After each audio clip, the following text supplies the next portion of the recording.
IVM. Sometimes it feels like all the weight of the world is fallen onto my shoulders, and it usually happens on my downtime while I'm enjoying a nice game of cricket. It's like my family realizes that I'm watching cricket and just rush to ruin it for me then. My mom will come in ranting about some problem with the neighbors. My wife will come in shouting about how we need to redo our kitchen, plus also some problem with the neighbors. And my daughter will come in angry at me because the color of the new car we bought is not what she had wanted, which is apparently the biggest crime a father can commit. Plus, of course, some problem with the neighbors.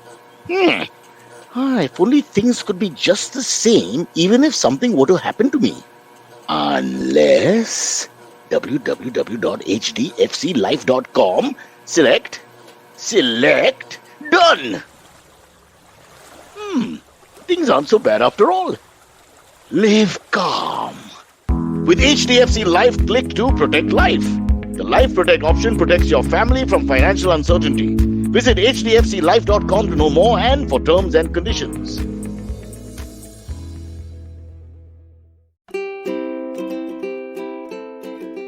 Hello and welcome to the Habit Coach podcast. I am Ashdin Doctor, your habit coach. And today with us for a second time, we have Dr. Fred Moss. Now, if you haven't heard the first episode, I recommend going and listening to that because this is a continuation of that episode where we're talking about discomfort and understanding the kind of discomfort that we all face in our lives and what are the elements that we can do to get out of it.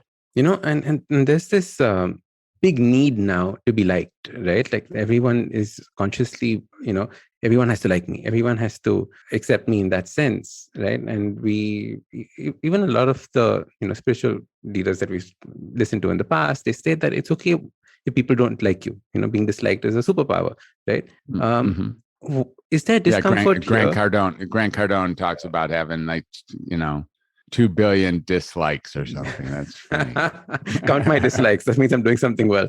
What is this that's happening? How do we get out of this kind of a mindset? Well, I'm not a soothsayer. I don't know exactly how we're going to get out of this mindset. It seems to me that I'm counting on spirit and counting on divinity of some sort, counting on divine providence, or counting on there being an impact from somewhere else, a larger impact, one that we didn't see coming.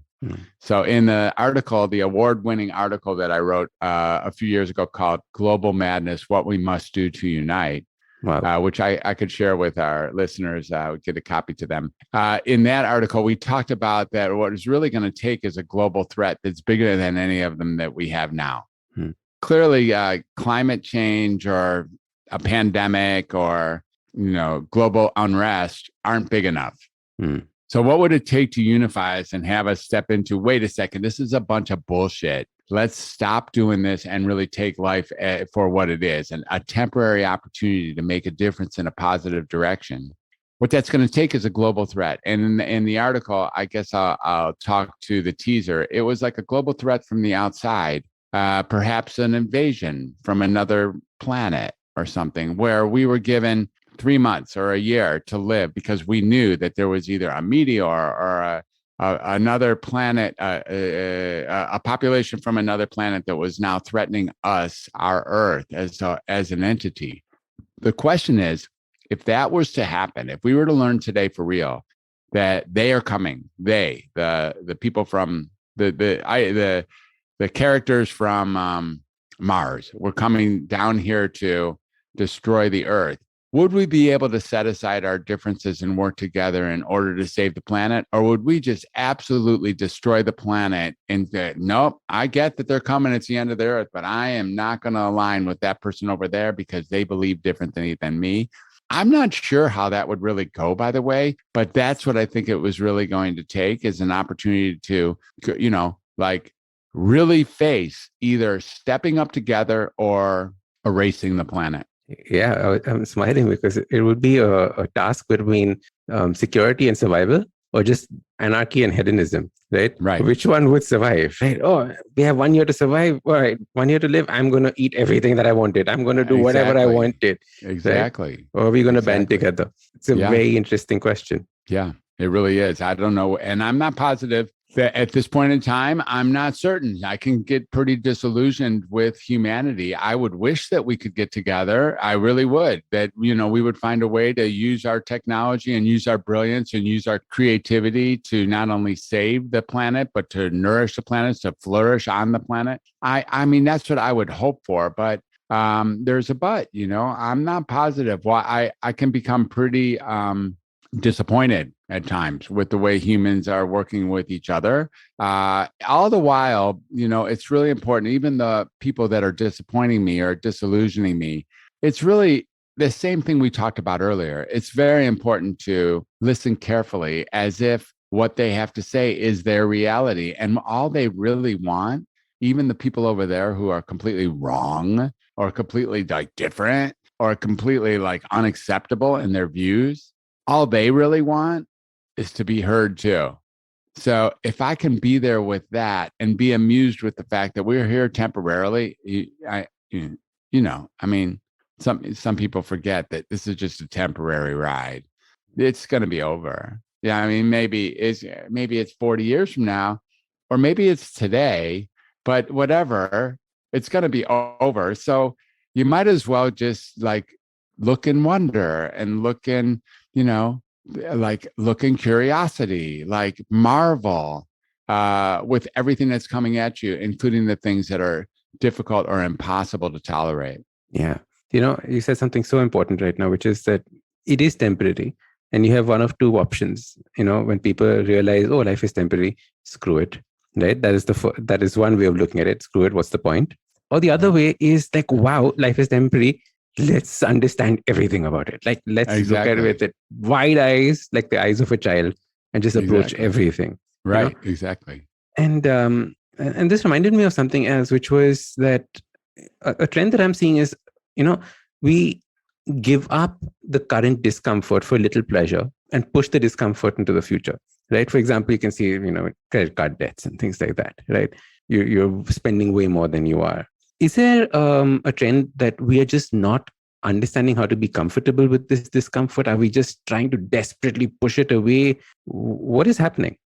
Well, you point to something, this idea of getting steady and getting comfortable with the very moment, realizing that what's happening right now is including all the things that are totally intolerable, unspeakable, unacceptable, including all the things that are totally misery producing and painful. You could also get that everything that's happening in life right now is perfect. Like you could get that the whole, like accepting all the flavors and all the recipe ingredients of life is what perfection looks like. That the way you and I are living our life right now is flat out, totally 100% absolutely perfect. Yeah. Exactly like this. Exactly like this. Not like what it could be if we would change this and just make it like that. Like really getting that this is perfect in its many colors, and including all the things that are not perfect that we think we have the audacity to think is not perfect. Okay. So there is a space, if we get caught up in, oh, if only I can do this, then life will be better. If only I can buy that, then life will be better. If only I can go there, then life will be better. If only I can see that, then life will be better. If only I would do that, then life could be better. And that pursuit, the pursuit of happiness, as they say in the United States Constitution, is what brings trouble, because we think that what that implies is that you can't be happy with what we have now. But what I'm suggesting is in redefining the word happy to include being able to accept each and all things, it is possible to get that exactly how things are now, including, oh yeah, I'm interested in, I don't know, I'm interested in that new car, or I'm interested in a house in the hills, or I'm interested in buying goats or something, that I could get that it's perfect as it is now. And I am drawn forth by the notion of improving my life from the outside. But and I know this whole life thing and whether or not you're satisfied has nothing to do with the outside world at all.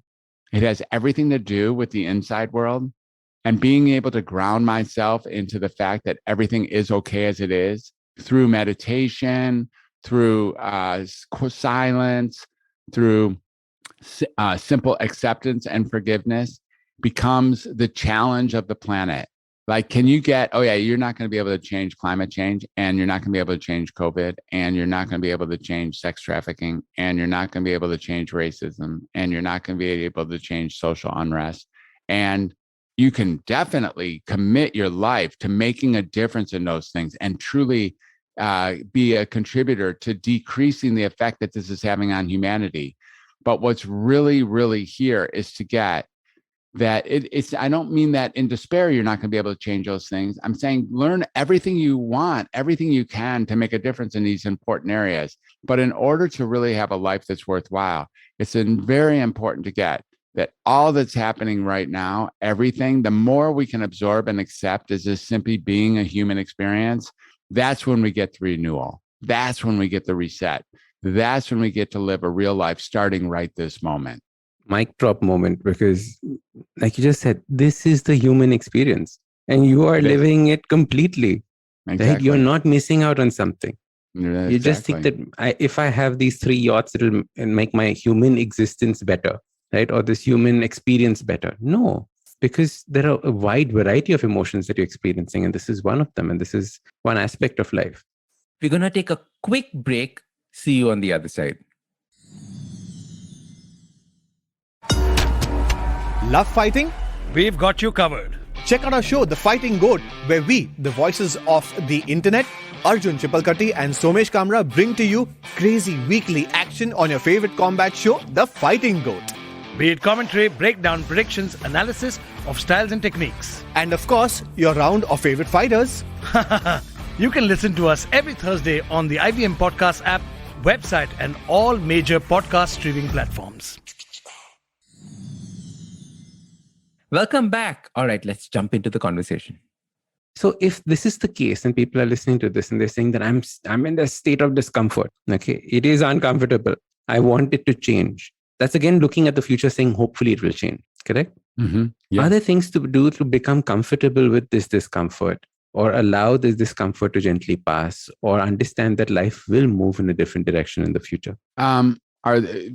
So the question is, are there things to do to become comfortable with the discomfort? Is that what you're asking? Or is there a perception change that I need to have with this discomfort? Because life is in a state of discomfort right now, correct? Mm-hmm. No matter what. And it's painful and it's not nice, correct? But I want it to change. That is still again looking into the future saying that if only. Mm-hmm. Correct? Yeah. But even for that, if only, there are some steps that I need to do, right? Something has to do to change. Yeah. What are those aspects? So one is obviously having your voice. The second one that you said was about doing something creative, doing something for others. Correct? Exactly. These things I can immediately start thinking about. What about those days when there's just, I don't want to get out of bed? I get it. Well, you have a couple choices there. You don't have to get out of bed. Stay in bed. And once you're in bed, take care of yourself. Write a poem. And if you don't want to write a poem, if you just want to stare at the sky, okay. If that's working, then you should do it. Stay warm in your bed. And if you have a friend, if you have a wife, or if you have a spouse and you like that, then stay with them. Or bring your pet with you, your dog, your cat, whatever you have. You know, some people have different animals around the world. They're not dogs and they're not cats. And I'm always curious of that, but I don't want to go too far. Pets can be a beautiful source of living life. I have 3 cats, and they're so spectacular. All 3 of them. Every day I watch them, and they give me a whole new sense of what it means to be comfortable, or what it means to be alive. My 3 cats get so comfortable all day long. They're just the most comfortable beings I've ever seen. They find these places to lie down. They have super fun with each other. All they want to do is eat, or they sit in a window, and they just manage life in a beautiful way. So if all we want to do is to sit in bed, one of the choices is go ahead and sit in bed, as long as it's bringing some degree of joy or satisfaction or renewal. Now, you could also say, one of the things to do is to step out of bed and realize that the world needs you just like you are, in full despair. You know, if you don't have any energy at all, there's probably somebody out there who you could contact or go visit or check in on. And when we do that, again, listening. So like I might say, so Ashdin, I might call you and say, so my man, how are you today? What's happening over there? Even if I feel like shit, calling you, and you might say, dude, I feel like shit today. And I'm like, I know, right? We both feel like shit today. Like I woke up feeling like shit. You're in a different time zone and you feel like shit. Like there's some unification that can happen. And all of a sudden, even the fact that both of us feel like shit becomes a source of joy because we found another person who feels like shit just like we do. It's amazing that life offers those opportunities that we can even share, even if the ship is going down, even if we're about to get annihilated. If we can find someone to share that experience with, some degree of joy is infused into our life. It's a remarkable phenomenon. Yeah, it's a connectedness, right? That's Exactly. essential. Yeah. Beautiful. And like you say, the communication is something that bridges these two together so beautifully. Dr. Moss, any ideas that you would want to leave our audience with? Anything that we haven't touched upon that you're very passionate about that you would like to communicate? Well, I think we're really talking about a similar thing here. So I am very passionate about having people find their true voice. I think that there's something about when we stop speaking our true voice, when we just say and do that which we're told to do and told to think and told to say, we give up our soul. And we're watching a lot of people actually go through that challenge right now. People who we used to know and love, or people who we thought we knew and thought we loved, are like being herded into thinking this or thinking that, whatever side you believe about that, or whatever side you believe about that. And they're not really thinking for themselves. And because of that, they're not really speaking their true self forward. So there's that, there's like, find your true voice, find your true voice. And, that's my most recent book is Find Your True Voice. This will be released this month. And then we have, podcasting. And what I want to say about podcasting is it's no small potatoes, this podcasting stuff. It might be the last remaining vestige of a platform that lends itself to unmonitored, uncensorable, uncancelable conversations that call forth true voice, true listening, and true humanity. It's not owned by a social media agency. It can't be immediately stolen from us. This is your information. As when we set up today, you made sure I have local files. And that's because, you can, in the worst of situations, you can contact me and I can send those to you. So not only are they not owned by a corporation and they're singly owned by the speakers and listeners, but they're broadcast to billions of people potentially. So if either of us had a massive podcast, a Rogan level podcast, and we had an audience of several million or who knows, 100 million people, we could make a difference, no kidding, right now from the state of citizenship, earthly citizenship. We can make a difference to a population that didn't see us coming. So podcasting is a fascinating way, a super fascinating way, still alive and kicking, a super fascinating way to get our point across into the universe. A while back, I was doing a workshop on podcasting and they asked me about, who should start a podcast? And I said, everyone should start a podcast, right? Mm-hmm. Because everyone has some aspect that they're extremely passionate about. Mm-hmm. And I think what podcasting does is it allows you to bring out that passion in a very different and unique manner, right? You could have a podcast on gardening. You could have a podcast on cooking. You can have a podcast on anything, right? Anything. And that is where I think, like you said, communication lies and the connectivity lies. Mm-hmm.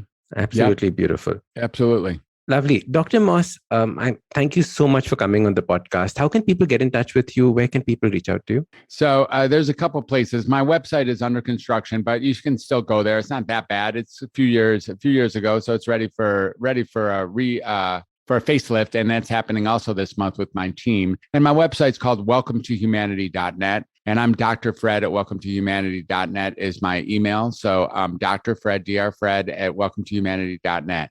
The True Voice community is really exciting. And that's being loaded up now in my Facebook group. It's called True Voice, the True Voice community or the True Voice podcasting community. And we're having a summit. The summit is coming up on February 19th, and we'll see. I'm not sure when this episode actually drops, but we'll be having another summit shortly after that in April. And the summit is a Find Your True Voice Summit, Find Your Voice Summit. And this is a place where people can learn and come to and work with others or play with others or be with others who are also interested in preserving and then delivering our true voice. So the Find Your Voice Summit is coming around the corner. Another place to look at for me is on LinkedIn. And then there's my podcast. You know, there's the Welcome to Humanity podcast and the course that I teach, which is it's called the True Voice Podcasting Mastermind. And I have a whole lot of fun just graduating people from 0 to 60 who didn't know how to be podcasters. Some of them didn't have any idea what a podcast was.